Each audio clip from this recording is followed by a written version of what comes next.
여러분 안녕하세요. 다음 사회 시간에는 드디어 여러분들이 한 번쯤 들어봤던 이 세종대왕의 업적에 대해서 나오는데요.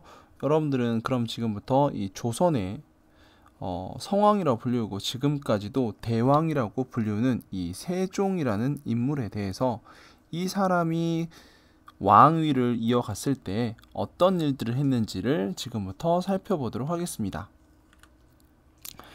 조선의 이제 태조 이성계 이후에 이제 왕위를 차지하기 위한 쟁탈전이 매우 심했습니다. 그래서 두 번의 왕자의 난이 있었습니다. 즉 그 이방 아니 이성계의 아들들이 서로 왕이 되기 위해서 싸움을 했었죠. 그래서 그들끼리 피바람을 불러일으키고 형제를 죽이는 등의 일들이 있어서 결국에는 이 태종 이방원이 왕위에 오르게 됩니다.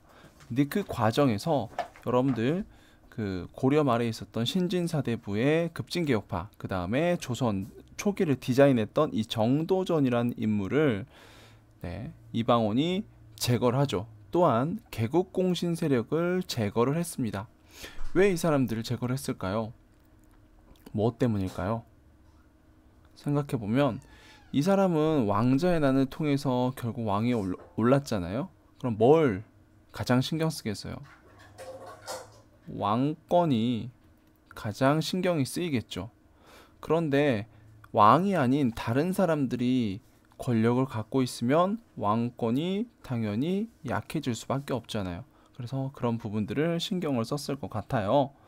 그래서 결국 이 사람이 한 것은 국왕이 중심이 되는 그런 통치 체제를 강화를 했습니다.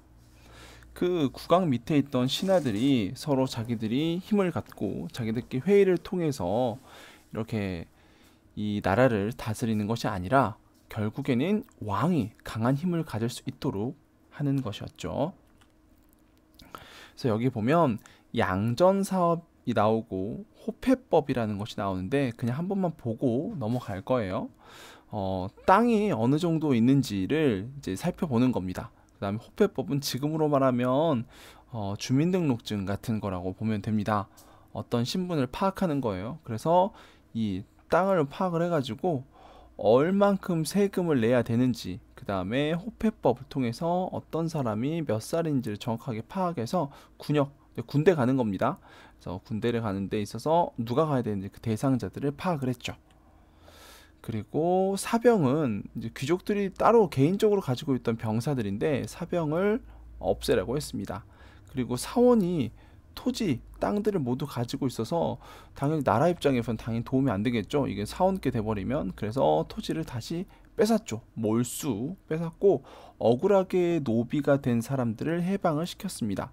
억울하게 노비가 된 사람들, 노비들은 원래 물건으로 취급되니까 세금도 안 내도 된단 말이에요.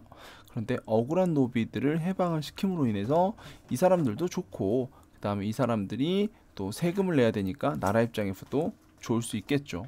결국에 이 태종 이 왕은 가장 중요시하는 게 바로 이 국왕 중심, 즉 왕권을 강화하기 위한 노력을 정말 많이 했다라고 볼 수 있습니다. 물론 이 사람이 이렇게 왕자의 난을 일으키고 나중에 가서는 너무 이제 극악무도했다, 너무 심했다, 뭐 이런 평가도 받기도 하지만 결국에는 이 사람이 바탕을 깔아놓음으로 인해서 지금으로 말하는 이 세종이 왕권이 강화된 상태에서 왕위를 물려받게 되죠. 그래서 안정적인 분위기 상태에서 왕위를 물려받게 되는데요. 그럼으로 인해서 왕권이 이미 탄탄하게 되어 있기 때문에 세종은 그 당시에 문화 그리고 과학 기술, 그다음에 국방 이런 쪽에 신경을 썼습니다. 조선의 가장 근본이 되는 건 민본주의라고 했잖아요. 마찬가지로 세종 또한 이 백성이 나라의 근본이다 라고 생각하고 백성이 잘 사는 것을 이렇게 기본으로 생각을 했습니다. 집현전이라는 걸 만들었는데 이거는 이 집현전 학문을 연구하는 그런 기관입니다. 그래서 뭐 책도 보관하고 학문도 활동하고, 그리고 이 사람들은 이제 여기에서 연구하는, 지금으로 말하는 연구원들이 있을 거 아니에요. 그런 연구원들, 왕의 자문기구, 왕이 뭔가를 의견을 내고 물어보게 되면 거기에 대해서 토의하고 서로 의견을 주고받는 그런 사람들이 여기에서 이제 일을 했습니다.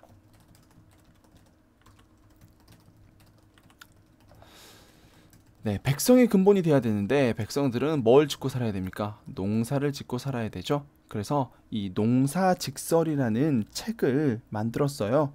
이 책은 우리나라 환경에 맞게 농사 짓는 방법을 정리해서 만든 책입니다.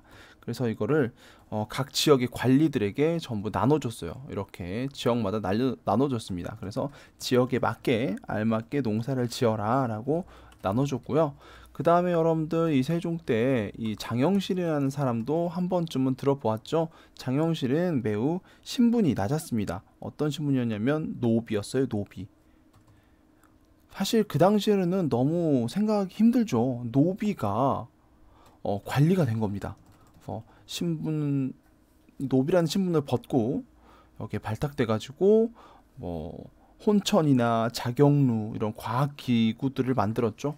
그래서 과학자기도 하고 기술자기도 하고 발명가이기도 했던 이런 장영실이란 인물이 있습니다.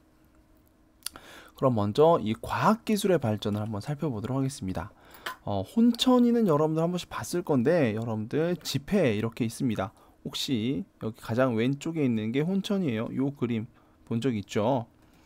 그리고 두 번째는 앙부일구, 여러분들 쉽게 얘기하는 뭐 해시계라고 하는 거 있잖아요. 그거 있고 그 다음에 자경루가 있습니다. 이런 것들이 어떤 것들인지 한번 이야기를 해보도록 하겠습니다. 먼저 여러분이 혼천이 가장 왼쪽에 보이는 건 뭐처럼 보여? 뭐 할까요? 이거. 네, 이거는 뭐 해, 달, 별 이런 것들에 대한 움직임, 그러니까 이 천문 현상을 연구하는 것이었습니다. 왜 연구했을까요? 이 달력과 관련되는데 이 달력은 결국 보면 또 농사 짓는 것과 관련이 있죠. 뭐 그런 것들과 관련 지어서 이 천문 연구, 천체 관측 뭐 이런 것들과 연관이 있는 것이 바로 혼천이고요. 그리고 나서 여러분들 두 번째 나와 있는 이 앙부일구는 해시계인데 이 그림자를 가지고 해가 이제 그림자를 여기 이렇게 비추잖아요. 그러면 이걸로 이제 시간을 알 수 있는 그런 게 있습니다. 그래서 여기에는 글을 모르는 이런 백성들이 시간을 알 수 있게 이제 그림으로도 새겨놓기도 했고요.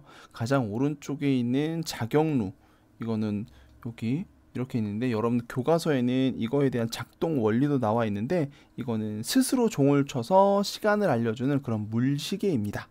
그래서 이런 내용들이 있다 하고 여기 이제 이런 그림들이 이제 그려져 있는데 이거는 좀 더 자세히 여러분들이 살펴보도록 합시다. 다음에 여러분들 측우기를 만들었습니다. 측우기는 이렇게 생긴 거예요. 그래서 비가 얼만큼 오는지를 파악하는 거죠. 이것 또한 뭐하고 해당되겠어요? 농사와 관련이 있겠죠. 그리고 중국의 달력이 우리나라랑 맞지 않아서 이 칠정산이라는 달력을 만들었습니다. 우리나라에 맞는 그런 달력을 만들었어요. 이렇게 되어 있는데 지금의 달력과는 조금 이제 다르게 생겼지만 사실 우리 실정이 만든 거라서 현재 사용하고 있는 달력과도 사실 별 차이가 없다라고 합니다. 다음은 세종 때에 있었던 그런 문화, 이번엔 문화입니다. 방금까지는 이런 과학 기술에 대한 것들이 있었다면 문화에도 발전이 있었는데 먼저 보면 음악에도 관심이 많았었나 봐요. 그래서 이 음악을 우리나라 실정에 맞게 고친 것도 있고 두 번째는 이 인쇄술, 이제 글을 찍어내는 것을 인쇄술이죠. 인쇄술도 크게 발전을 시켰습니다. 그래서 왼쪽에는 발전되기 전의 모습이고 오른쪽은 발전된 후인데 글을 보기에 오른쪽 게 훨씬 더 간격도 넓고 글자를 읽기가 좀 더 좋았죠. 그래서 이런 부분들도 많이 발전이 됐다라는 거 알 수 있고 그리고 가장 위대한 업적 중에 하나인 바로 우리나라 글을 만들었죠. 그래서 훈민정음이라고 하는데 우리 글을 읽는 방법을 이렇게 설명한 훈민정음 해례본이라는 것이 있습니다. 네, 이게 있는데요. 훈민정음이라는 것은 민, 백성을 가르치는 정음, 바른 소리라는 뜻을 가진 것입니다. 그래서 여러분들 우리가 쓰고 있는 이 한글들 있죠? 이런 것이 바로 훈민정음이 기본이 되었던 것입니다. 그래서 이거를 어떻게 소리내고 읽는지 등을 매우 과학적으로 만들어진 것이라서 사실 세계적으로도 뛰어나게 우리가 인정받고 있는 글자이기도 하죠. 그리고 마지막으로는 이 세종 때 이 사회 발전은 어떻게 되는지 그 모습을 살펴볼 텐데, 어쨌든 간에 이제 북쪽 그리고 남쪽으로도 우리의 적들이 있잖아요. 그래서 북쪽으로는 사군 육진이라고 해가지고 여기에서 북쪽에서 보면 뭐 여진의 침입도 계속 국경을 넘어오면서 뭐 이래가지고 공격을 받기 때문에 그런 침입을 막기 위해서 사군 육진, 군사들을 거기에다 배치를 한 거죠. 그렇게 해서 백성들이 살 수 있도록 이렇게 대비를 해준 거고요. 남쪽으로는 이 쓰시마섬, 이게 어떤 섬이냐면 대마도입니다. 대마도를 정벌하고 왜구, 지금의 일본이죠. 이 왜구의 침입을 막았던 그런 일들을 했습니다. 그래서 국경을 또한 여기 보면 사군육진을 만들어서 위쪽으로는 여러분들 한 번씩 들어봤을 텐데요. 압록강과 그리고 두만강까지도 이제 우리의 영토를 넓혔습니다. 이런 것은 여러분들 교과서나 사회과 부도를 통해서 지도를 살펴보면 될 것 같아요. 그리고 여러분들 또 이거 중에 고을의 자세한 내용을 기록한 이 세종실록 지리지 같은 지리책을 만들어 가지고 나랏일을 하는데 활용하기도 했습니다. 자, 여기까지 세종실록 지리지까지 이렇게 나왔는데, 여러분들 보면